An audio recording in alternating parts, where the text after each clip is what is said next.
صدیق ہیں، وہ شہید ہیں، وہ صالحین ہیں، یعنی ان کا مقام اللہ کی بارگاہ میں یہ ہے کہ یہ اللہ کے انعام یافتہ بندے ہیں۔ اور نماز کے اندر ہم کہتے ہیں کہ یا اللہ جن پر تو نے اپنا انعام کیا ہمیں ان کے راستے پر چلا، لہذا پتہ یہ چلا نبی بھی اللہ کی بارگاہ کے مقبول ہیں، محبوب ہیں، ولی بھی اللہ کی بارگاہ کے مقبول و محبوب ہیں، شہید بھی اللہ کی بارگاہ کے محبوب و مقبول ہیں، صالحین بھی اللہ کی بارگاہ کے محبوب و مقبول ہیں۔ یہ تو قبول ہی قبول ہے نا، تبھی تو اللہ کریم نے انہیں انعام سے نوازا ہے۔ لیکن نماز پڑھ کر کوئی بندہ ایسا ہے جو یہ کہے کہ میری نماز ہر حال میں قبول ہو گئی ہے؟ کیا حج کرنے کے بعد کوئی بندہ کہہ سکتا ہے کہ میرا حج قبول ہو گیا ہے؟ روزہ رکھ کر کوئی بندہ کہہ سکتا ہے کہ ہر حال میں میرا روزہ قبول ہو گیا؟ نہیں کہہ سکتا، اس لیے کہ رب کی مرضی ہے قبول فرمائے، مرضی ہے رد فرمائے۔ لہذا پتہ یہ چلا کہ یہ مشکوک مخلوق ہے۔ مشکوک کا مطلب ہے کہ پتہ نہیں قبول ہوا یا نہیں۔ نماز، روزہ، حج و زکوٰۃ، کوئی بھی نیک عمل پتہ نہیں قبول ہوا یا نہیں ہوا، اس لیے اسے کہتے ہیں یہ مشکوک مخلوق ہے، یعنی شک ہے، پتہ نہیں قبول ہوا یا نہیں ہوا۔ لیکن ان ہستیوں کے بارے میں کوئی یہ نہیں کہہ سکتا، نبیوں کے بارے میں کوئی کہہ سکتا ہے کہ یہ مقبول نہیں ہے، ولیوں کے بارے میں کوئی کہہ سکتا ہے کہ یہ مقبول نہیں ہے، شہداء کے بارے میں کوئی کہہ سکتا ہے، صالحین کے بارے میں کوئی کہہ سکتا ہے؟ نہیں، اس لیے کہ ان کے مقبول و محبوب ہونے کا اعلان تو اللہ کریم قرآن میں فرما رہا ہے، بلکہ ان کی پیروی کرنے کا حکم قرآن میں ہے۔ وَاتَّبِعْ سَبِيلَ مَنْ أَنَابَ إِلَيَّ، اللہ کریم نے فرمایا جو میری طرف رجوع کرتے ہیں ان کی پیروی کرو، ان کے نقش قدم پہ چلو۔ وَاتَّبِعْ سَبِيلَ مَنْ أَنَابَ إِلَيَّ، جو ہر حال میں میری طرف رجوع کرتے ہیں، اللہ کریم نے فرمایا ان کے راستوں کی پیروی کرو، ان کے راستوں پر چلو۔ لہذا نبی، ولی، صدیق، شہید، صالحین، یہ سب اللہ کے محبوب و مقرب بندے ہیں۔ تو یہ لوگ جو ہیں، یہ مشکوک مخلوق جو ہے اس کو تو وسیلہ مانتے ہیں، جو محبوب مخلوق ہے اس کو وسیلہ نہیں مانتے۔ جو محبوب ہیں انہیں وسیلہ، اور جو مشکوک مخلوق ہے اس کو وسیلہ مانتے ہیں۔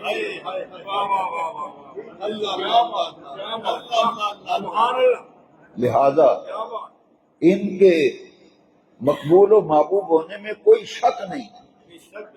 اسی لیے قرآن مجید کی ایک آیت کریمہ جس میں اللہ تبارک و تعالی نے محبوبین اور مقربین کے مقام کو بیان فرمایا، اولئک مع الذین انعم اللہ علیہم،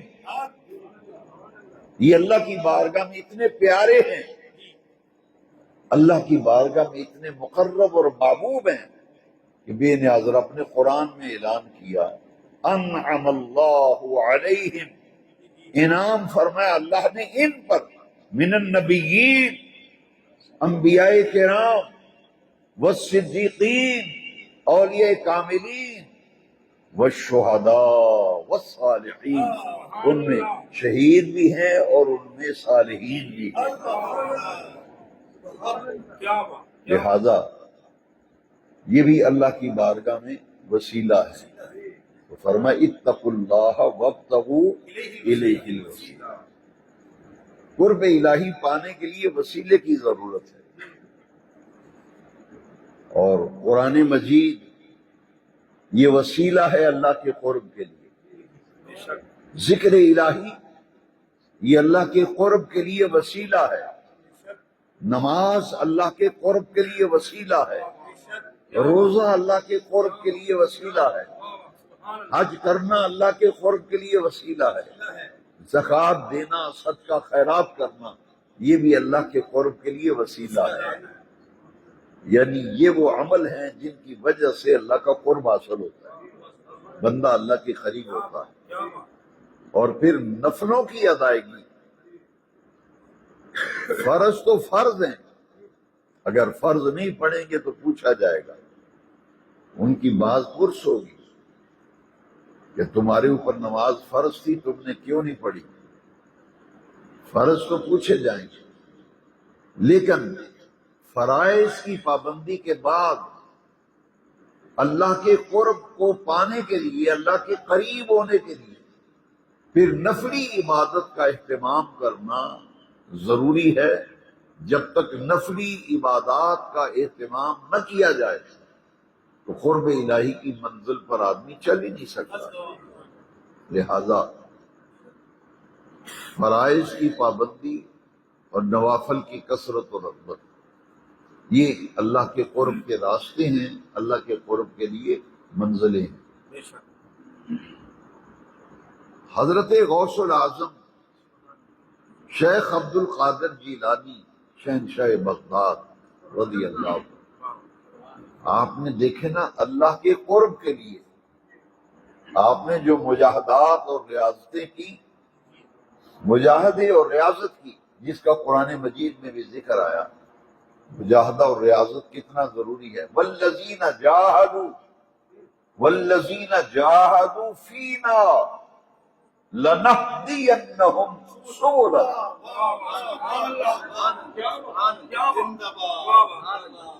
والذین جاہدوا، وہ لوگ جو کوشش کرتے ہیں، والذین جاہدوا فینا، ہمارے راستے میں جو کوشش کرتے ہیں، محنت کرتے ہیں، جد و جہد کرتے ہیں، لَنَهْدِيَنَّهُمْ سُبُلَنَا، سبیل راستے کو کہتے ہیں، سبیل کی جمع سبل۔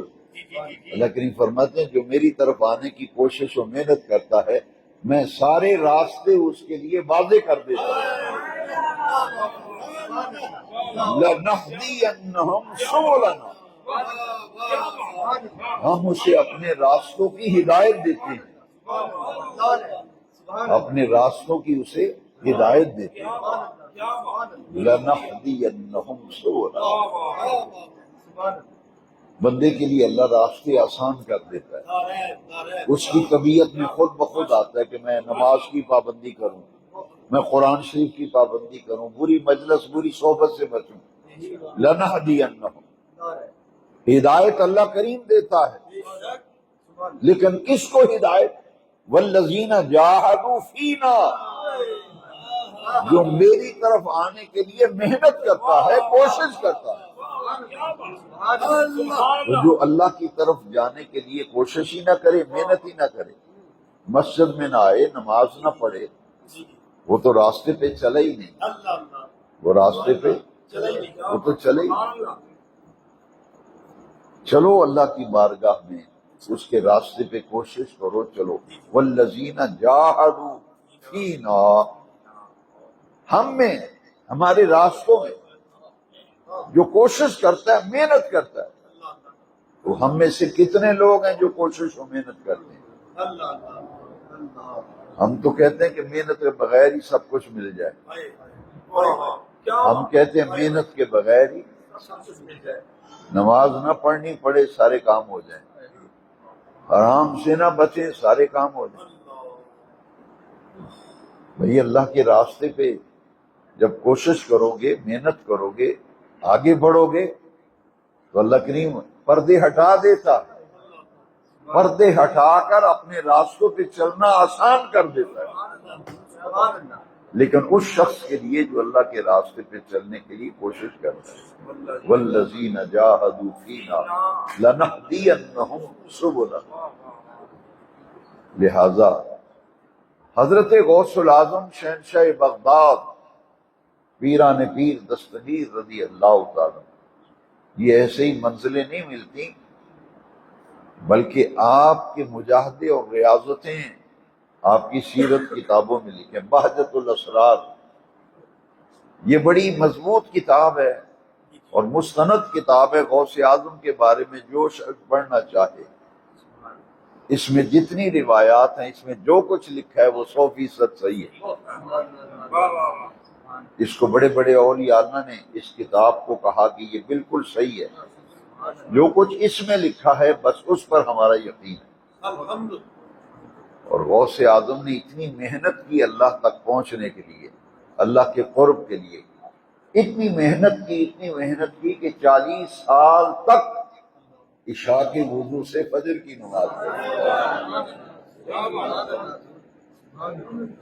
ہمارے لیے مسجد میں آدھا گھنٹہ گزارنا مشکل، 15 منٹ گزارنا مشکل، جیسے ہی نماز ہوتی ہماری دوڑیں لگ جاتی ہیں، سلام پھیرا نہیں، نمازیوں کی دوڑیں لگ گئیں، جمعہ ہوا نہیں، نمازیوں کی دوڑیں لگ گئیں۔ یہ وہ اللہ والے ہیں جنہوں نے کوشش کی، جنہوں نے مشقت کی، جنہوں نے محنت کی، جنہوں نے جد و جہد کی۔ شہنشاہ بغداد، پیر پیرا میر میرا، غوث الثقلین، غوث العظم، شہنشاہ بغداد 40 سال تک میرے غوث اعظم نے عشاء کے وضو سے فجر کی نماز پڑھی، اور سب سے زیادہ قرب الہی۔ وابتغوا الیہ الوسیلہ، اتقوا اللہ، دو چیزیں، تقوی اور اللہ کی طرف وسیلہ ڈھونڈو۔ اس کے لیے جو چوٹی کا عمل ہے، چوٹی کا عمل وہ ہے کہ 5 وقت کی نماز پابندی سے، اور پھر اس سے آگے قدم اٹھاؤ۔ صرف یہ نہیں کہ 5 وقت کی نماز کے پابند ہو گئے تو سمجھ لیا میں نے بہت بڑا تیر مار لیا ہے، نہیں۔ جتنے بھی اولیاء اللہ ہیں وہ فرائض کی پابندی کے بعد پھر نفلوں کی کثرت کرتے ہیں۔ بھائی ان کے تو نفل بھی نہیں چھوڑتے، کبھی دیکھو تو اشراق کے نفل پڑھ رہے ہیں، کبھی دیکھو تو چاشت کے نفل پڑھ رہے ہیں، کبھی دیکھیں اوابین کے نفل پڑھ رہے ہیں، کبھی تہجد پڑھ رہے ہیں، کبھی وضو کے نفل پڑھ رہے ہیں، کبھی تحیت الوضو، کبھی تحیت المسجد۔ یعنی فرضوں کی پابندی کے بعد تھوڑا سا آگے چلو۔ دنیا میں دوڑ لگی ہوئی ہے، دنیا میں کوئی بندہ ایسا ہے جو کہے سائیکل مل گیا، آنے جانے کی سہولت ہے، بس ٹھیک ہے، وہ کہتے ہیں موٹر سائیکل میں، جس کے پاس موٹر سائیکل ہے وہ کہتے ہیں کار لے لیں۔ دنیا میں آگے بڑھنے کی دوڑ۔ کچے مکان ہوا کرتے تھے، اب جب پکے مکان بنا لیے پھر دوڑ لگ گئی، پھر ہم نے کوٹھیاں بنانی شروع کی، پتھر بھی، ٹائلیں بھی لگ گئی، قالین بھی آ گئے۔ دنیا میں دوڑ لگی ہے کہ آگے بڑھیں، آگے بڑھیں، آگے بڑھیں۔ ایک دکان تھی، 2 دکانیں میری اب بن گئیں، ایک مربع زمین تھا، میں نے 1 مربع اور خرید لیا۔ دنیا میں دوڑ لگی، اور بناؤ، اور بناؤ، اور بناؤ۔ تو دین میں اتنی غفلت کہ 5 وقت کی نماز جو ہے وہ بھی مشکل ہو گئی ہمارے لیے، اور اس سے بھی جان چھڑانے کی کوشش کرتے ہیں۔ جیسے ہی نماز ختم ہوتی ہے دوڑیں لگ جاتی ہیں۔ کبھی کسی نے سوچا کہ دنیا کمانے بنانے میں تو دوڑ میں ہم اتنا آگے جا رہے ہیں، اتنی محنت، اتنی کوشش کہ 24 گھنٹوں میں کتنے گھنٹے ہمارے دنیا کمانے میں لگ رہے ہیں۔ کبھی ہم نے سوچا کہ دین کمانے اور آخرت بنانے میں کتنا وقت ہم دیتے ہیں؟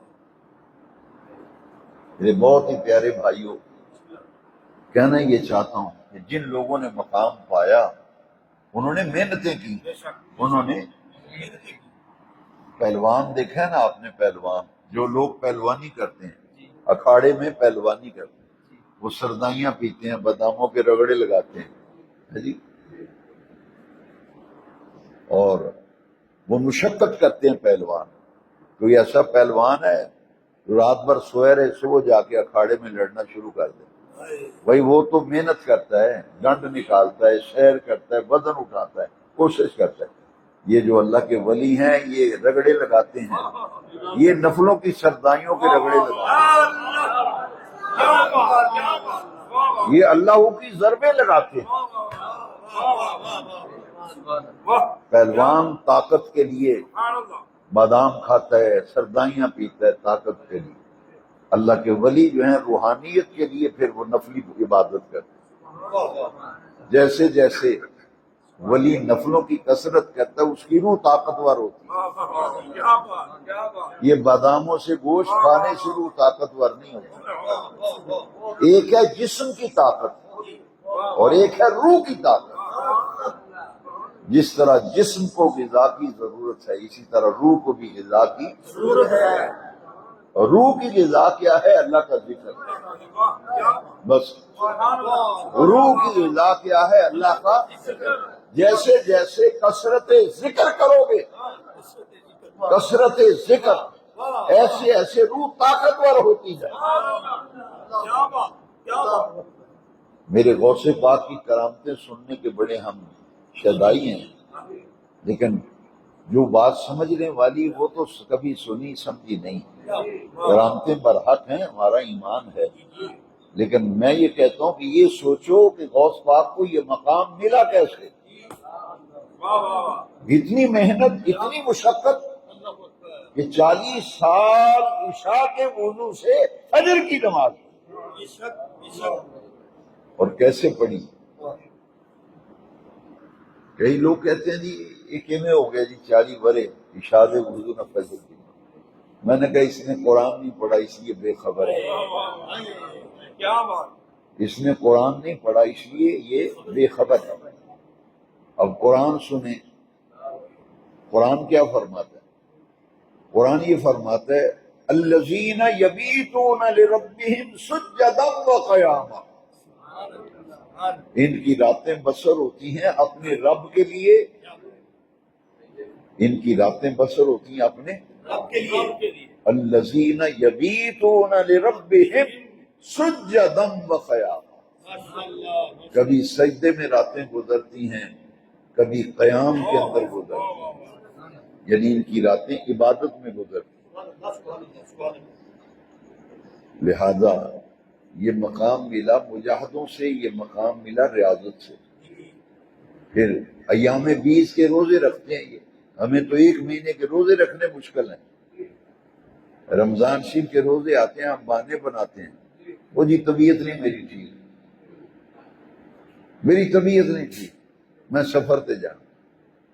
ہمارا یہ حال ہے، لیکن اللہ والے ہر چاند مہینے کی 14، 15، 16 کو روزہ رکھتے ہیں،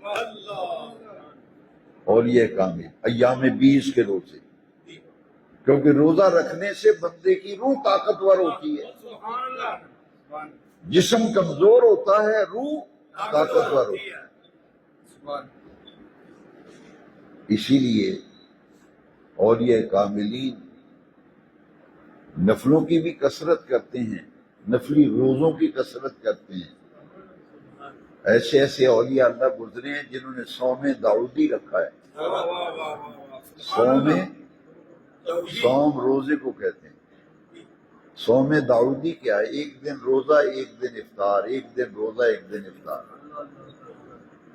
اولیاء کاملین کے احوال پڑھے، بڑے بڑے اولیاء اللہ ایسے ہیں کہ 1 دن روزہ رکھتے تھے، اگلے دن چھوڑتے تھے، پھر اگلے دن روزہ پھر رکھتے۔ یہ حضرت داؤد علیہ السلام کے روزے، اسے کہا صوم داؤدی۔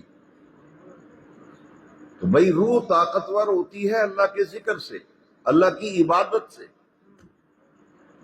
اولیاء کاملین میں اور عام بندے میں فرق یہی ہے کہ عام بندہ غفلت میں ہے، عام بندہ وہ تو نماز ہی نہیں پڑھتا، دعوے بڑے کرتا ہے، دعوے انسان بہت کرتا ہے، لیکن وہ کچھ بھی نہیں، اس کے پلے ہی کچھ نہیں، کیونکہ دین ہمیں یہ کہتا ہے کہ جو نماز نہیں پڑھتا وہ بندہ کسی کام کار کا ہی نہیں۔ جو نماز نہیں پڑھتا وہ کسی کام کار کا بندہ ہے ہی نہیں، جو نماز نہیں پڑھتا، کیونکہ مسلمان کی شان نماز ہے، مسلمان کی پہچان نماز ہے۔ اس لیے میرے غوث پاک رضی اللہ عنہ کے عرس کے دن ہیں، میں نے مناسب سمجھا کہ میں آپ کا پیغام آپ تک پہنچاؤں، غوث پاک کی تعلیم آپ تک پہنچاؤں، ان کی عظمتوں کو سلام۔ ہم تو ان کا نام جپتے ہیں، ہم ان کی 11ویں شریف کا اہتمام کرتے ہیں۔ قادری کر قادری رکھ قادریوں میں اٹھا، قدر عبد القادر قدرت نماتے۔ لیکن یہ دیکھو کہ جو داتا صاحب نے پیغام دیا، بابا فرید صاحب نے دیا، سلطان باہو نے جو پیغام دیا، مخدوم علاؤالدین صابر قری علی رحمہ نے جو درس دیا، پیغام دیا، جو تعلیم دی، اس کی طرف ہماری کتنی توجہ ہے۔ لہذا جب بھی کوئی کسی سلسلے میں بیعت ہوتا ہے نا، مرید ہوتا ہے، تو مرشد کامل ہو، وہ پہلا سبق ہی یہ دیتا ہے کہ نماز کی پابندی کرے۔ کامل مرشد جو بھی بیعت ہوگا، ہم ان پیروں کو نہیں مانتے جو یہ کہتے ہیں کہ تیرے حصے دیا نمازاں میں پڑھنی، یہ جہالت ہے، جہالت۔ ہماری قوم جاہلوں کو مانتی ہے اور کہتے ہیں جی ساڑھے پیر صاحب نے تواڈے حصے دیا نمازاں میں پڑھا گا۔ کیا حضور نے صحابہ سے فرمایا کہ تواڈے حصے دیا میں نمازاں پڑھا؟ وہ کلمہ تم نے کن کا پڑھا ہے؟ آمنہ کے لال کا کلمہ پڑھا ہے۔ چلو کبھی سوچا ہے کہ حضور نے کسی کو فرمایا کہ تمہیں اب نمازوں کی ضرورت نہیں ہے؟ حضور کا جب وصال ہوا نا، نبی پاک صلی اللہ علیہ وسلم وصال کے وقت اپنی صاحبزادی سیدہ زہرا پاک کو حضور نے کیا ارشاد فرمایا تھا؟ کیا یہ امت بھول گئی ہے؟ میرے نبی پاک نے 3 دفعہ ایک ہی بات کی تھی۔ ادھر حضور کا وصال ہو رہا ہے، ادھر زہرا پاک کو 3 مرتبہ حضور نے فرمایا بیٹی زہرا الصلاۃ الصلاۃ الصلاۃ، 3 مرتبہ فرمایا، بیٹی نماز، بیٹی نماز، بیٹی نماز۔ وہاں تینوں پھر مرید ہونے کا فائدہ کی جے تو نماز پڑھنی، جے تو روزے رکھنے نے تو تینوں مرید ہونے کا فائدہ کی۔ یہ جہالت کی انتہا ہے، جبکہ قرآن کہتا ہے ان الصلاۃ کانت علی المؤمنین کتابا موقوتا، 5 وقت کی نماز فرض ہے۔ ڈاکٹر اقبال نے کہا کہ مسجد تو بنا دی شب بھر میں ایمان کی حرارت والوں نے، من اپنا پرانا پاپی ہے برسوں میں نمازی بن نہ سکتا۔ لاہور میں باٹی گیٹ سے شالنی کی طرف جائیں، رستے میں آپ کو ایک مسجد نظر آئے گی، اس مسجد کا نام ہے مسجد شب بھر۔ ایک رات میں وہ مسجد بنی تھی۔ سکھوں نے کہا تھا کہ ہم نے مسجد نہیں یہاں بننے دینی، تو مسلمانوں میں اتنا جذبہ تھا کہ ایک رات کے اندر پوری مسجد مکمل ہو گئی۔ مسجد تو چھوٹی ہے لیکن یہ جذبہ بڑا تھا، 2 منزلہ مسجد بنی، کونے کے اوپر ہے، اور یہ ان مسلمانوں کا جذبہ تھا۔ اقبال نے کہا کہ مسجد تو بنا دی ہے لیکن نمازی کوئی نہیں۔ مسجد تو بنا دی شب بھر میں ایمان کی حرارت والوں نے، من اپنا پرانا پاپی ہے برسوں میں نمازی بن نہ سکا۔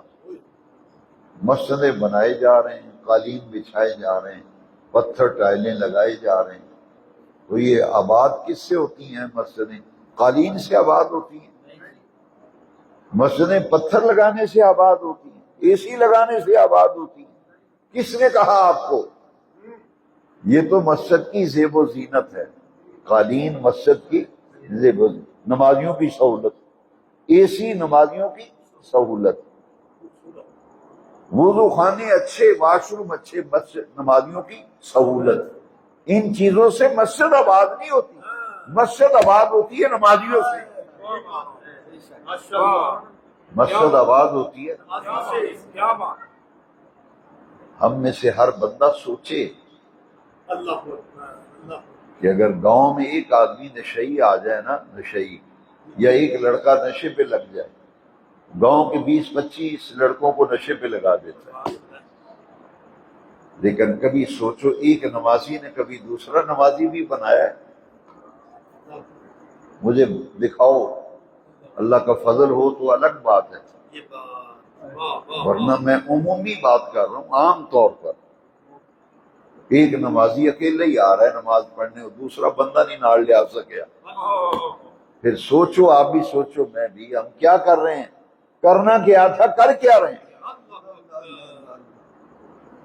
ایک آدمی گلی میں سے نمازی آتا تھا، وہی آ رہا ہے، اس گلی میں سے وہ دوسرا نمازی نہیں بنا سکا۔ ایک سگریٹ پینے والا 10 بندوں کو سگریٹ پہ لگاتا ہے، نشئی آدمی 10 بندوں کو نشے پہ لگاتا ہے۔ برائی پھیلانے کے لیے ساری قوتیں، شیطانی قوتیں مل کے زور لگا رہی ہیں، تو نیکی کو پھیلانے کے لیے نیک آدمی کیوں سویا ہوا ہے، اور نیکی کو پھیلانے کے لیے کیوں غفلت کا شکار ہے؟ اسی لیے قرآن مجید میں فرمایا کہ اس امت کے ذمے ایک کام لگایا گیا تھا، تأمرون بالمعروف وتنہون عن المنکر۔ یہ ہے غوث پاک کی تعلیم کہ خود بھی نیکی کے راستے پہ چلو، دوسرے لوگوں کو بھی نیکی کے راستے پہ چلاؤ، خود بھی بدی برائی گناہ سے بچو، دوسرے لوگوں کو بھی بچاؤ۔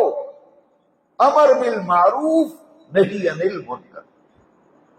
اس وقت ضرورت یہ ہے، میں نے بڑی ریسرچ کی ہے، میں اس نتیجے پہ پہنچا ہوں کہ اس قوم کے نوجوانوں کو اگر سنوارنا ہے، ان کا اخلاق، ان کا کردار، ان کے معاملات دین کے ساتھ اگر انہیں جوڑنا ہے نا، تو پھر انہیں اللہ کے ذکر کی طرف لاؤ،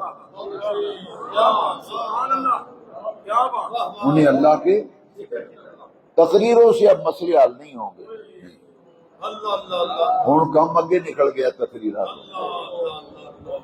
اب عمل کی ضرورت ہے، اب عمل کی ضرورت ہے، عمل۔ ذکر کے حلقے قائم کریں، لوگوں کو بلاؤ کہ آؤ اللہ کے ذکر میں، کیونکہ نبی کریم علیہ السلام نے فرمایا کبھی کبھی جنت کے باغوں میں سے کچھ کھا پی لیا کرو، جنت کے باغات میں سے کچھ کھایا پیا کرو۔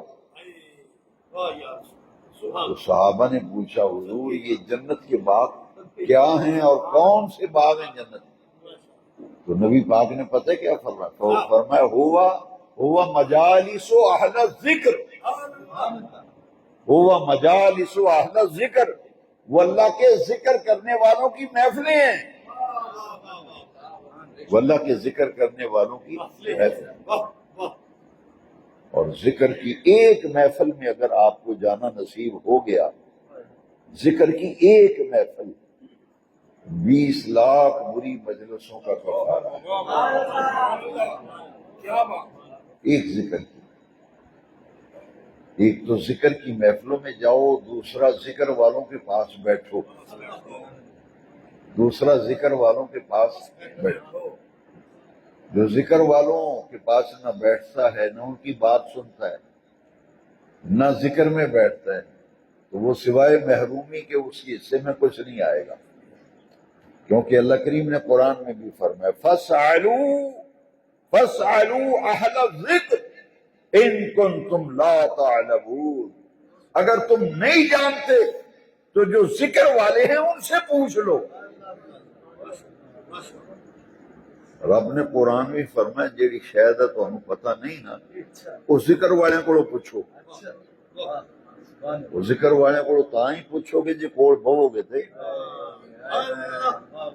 جی کول ہی نہیں بہنا، گل ہی نہیں سننی، پھر کیا ہوگا؟ لہذا اس وقت جو بندہ چاہتا ہے کہ مجھے برکتیں ملیں، میرے بچے بچیاں میری صحیح زندگی گزاریں، دین کے ساتھ جڑیں، انہیں اللہ کے ذکر کی طرف لاؤ، خود بھی ذکر کرو، ان کو بھی اللہ کے ذکر کی محفلوں میں ساتھ لے کے جاؤ۔ اور یہ بات تو میں کئی دفعہ کہہ چکا ہوں، تقریباً میری کوشش ہوتی ہے کہ جہاں بھی پیغام دوں یہ بات ضرور میں کہتا ہوں، دو چیزیں چوٹی کا ذکر ہے اللہ کا، ایک نماز، ایک اللہ کا قرآن۔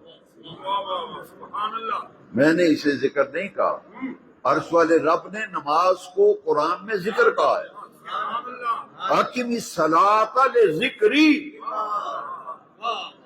اقم الصلاۃ لذکری، میری یاد، میرے ذکر کے لیے صحیح ادا کرو نماز۔ اور قرآن کو بھی اللہ کریم نے قرآن میں ذکر کہا ہے، اِنَّا نَحْنُ نَزَّلْنَا الذِّكْرَ وَإِنَّا لَهُ لَحَافِظُونَ۔ نماز بھی ذکر ہے، قرآن بھی ذکر ہے۔ معنی کیا ہوا کہ لوگوں کو نمازی بناؤ، مہم چلاؤ، مہم۔ باقی ہر کام کے لیے، آپ بنگڑے ڈالنے کے لیے ٹائم ہے، دھرنے دینے کے لیے ٹائم ہے، ہر کام کے لیے ٹائم ہے، نماز کے لیے ٹائم نہیں۔ حاضرین محترم، میرے غوث العظم شہنشاہ بغداد رضی اللہ تعالیٰ نے کتنی پیاری بات کی تھی۔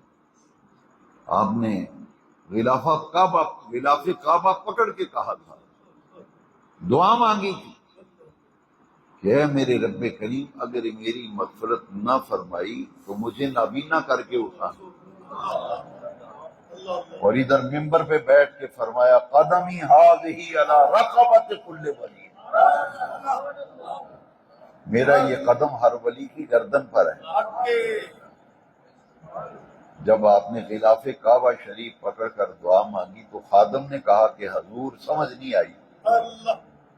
بغداد شریف میں ممبر میں بیٹھ کے فرمایا، میرا یہ قدم ہر ولی کی گردن پر ہے، اور یہاں یہ فرما رہے ہیں کہ میری بخشش نہ ہوئی تو مجھے نابینا کر کے اٹھانا۔ پورے درس کی جان ہے یہ۔ غوث پاک نے جواب میں حدیث شریف سنائی۔ اس سوال کا جواب کہاں سے دیا؟ حدیث پاک۔ فرمایا نبی پاک کی حدیث، الایمان بین الخوف والرجاء، ایمان خوف اور امید کی درمیانی حالت کا نام ایمان ہے۔ بخشش و مغفرت کا یقین بھی ہو، امید بھی ہو، اور پکڑے جانے کا خوف بھی ہو، اللہ کی خشیت بھی ہو، اللہ کے کرم کی، بخشش کی، مغفرت کی امید بھی ہو کہ نہیں، میرا رب بڑا غفور ہے، میرا رب ستار ہے، غفار ہے، رحیم ہے، وہ ضرور مجھے معافی دے گا۔ لیکن ساتھ یہ خوف بھی ہو کہ کہیں ایسی بات زبان سے نہ نکل جائے کہ پکڑا نہ جاؤں، گرفت میں نہ آ جاؤں، کوئی ایسا عمل نہ ہو جائے کہ گرفت میں آ جائے۔ یہ خوف بھی ہو اور بخشے جانے کی امید بھی۔ فرمایا جو درمیانی کیفیت پیدا ہوگی پھر ایمان اس چیز کا نام ہے۔ پتہ یہ چلا کہ جب غوث اعظم پر حالت امید کا غلبہ ہوا، حالت امید کا غلبہ ہوا، فرمایا ہر ولی کی گردن پر میرا قدم۔ اور جب حالت خوف، خشیت الہی کا غلبہ ہوا تو پھر کہا، اے بے نیاز رب، میری بخشش نہ فرمائی تو مجھے نابینا کر کے اٹھا۔ خوف بھی ہو، خشیت بھی ہو، اور امید بھی۔ اسی لیے اللہ کریم نے ان لوگوں کے لیے بہت بڑا انعام رکھا ہے۔ میرے غوث پاک رضی اللہ عنہ، یہ تو آپ نے سنا 40 سال عشاء کے وضو سے فجر کی نماز، یہ مجاہدہ اور ریاضت، مجاہدہ اور ریاضت۔ لیکن شیطان قدم قدم پر حملہ آور ہوتا ہے۔ یہ جنگ ہماری رہنی ہے، یہ ختم نہیں ہونی۔ ہماری شیطان سے لڑائی مرتے دم تک ہے۔ ایک دن میں چیز تھک جاندے ہو، شیطان نہ لڑ کے ایک دن چیز تھک جائی دا۔ آخر وہ جی بڑا آکھیا بچے نہیں مندے گل، نہ بیوی مندی، نہ تھیاں مندی، نہ اسی آخنے ہی چھڑ دیتا ہے۔ آندے نے اسا آخنا ہی چھڑ چھڑے۔ میں کہ تو کیوں چھڑیا ہے؟ آخنا کیوں چھڑیا ہے؟ سرکار نے فرمایا جدوں تک ساہ آوندے نے نا، ساہ آوندا جاندا ہے، تیری ڈیوٹی ہے، تیری ڈیوٹی ہے خود بھی جہنم دی اگ کولوں بچ کے بیوی بچیاں نوں بھی بچا۔ اسیاں نے جی تھک گئے آ کھا کے، نہ بوڑھی مندی ہے، نہ تیاں مندیاں، نہ پتر مندے۔ سنو قرآن، اللہ کریم فرمایا یا ایھا الذین آمنوا قوا انفسکم واہلیکم نارا، اے ایمان والو خود بھی جہنم دی اگ کولوں بچو تے بیوی بچیاں نوں بھی جہنم دی اگ کولوں بچاؤ، خود بھی بچو۔ اسی یہ ساڈے گل وچ جدوں پٹکا پینا ہے ادوں پتہ لگنا ہے، اتنے کہنا سوکھا ہے آپ ہی بھگتتے رہن گے۔ میں کئی بندیاں نو ویکھیا تے جی آپ ہی بھگتے گا، میں کہ نہیں وہ نہیں بھگتے گا، سب تو پہلا تے تو میں بھگتاں گے۔